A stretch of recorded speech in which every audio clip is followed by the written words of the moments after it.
focus on an overall structure for IELTS Academic Writing Task 1. This is a structure that you can use to summarize and describe whichever visual you are given on test day. Later in the course, you will learn about the structure of each part or paragraph of the response in more detail.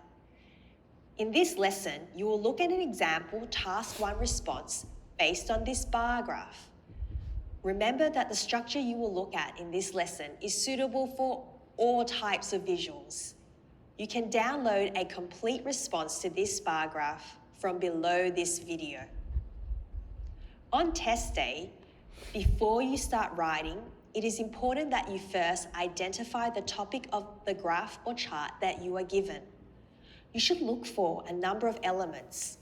Let's do that now for the bar graph that we will be using throughout this lesson. The title, Top 5 Activities of Children. The location. The grey bar is the United Kingdom and the black bar is Australia. The unit of measurement, hundreds of children. The time, 2020.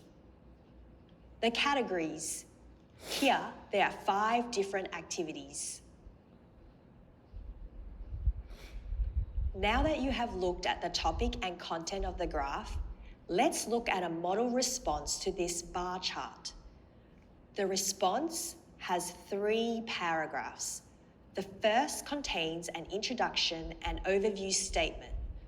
The second and third are body paragraphs which discuss and summarize the main details of the graph. Let's look at the purpose of each paragraph. The purpose of the introduction sentence is to state the topic of the graph. Look at how the candidate has included all the information about the topic of the graph in this one sentence. The purpose of the overview statement is to provide a summary of the main topic in the graph. The purpose of the body paragraphs are to describe the main details from the image.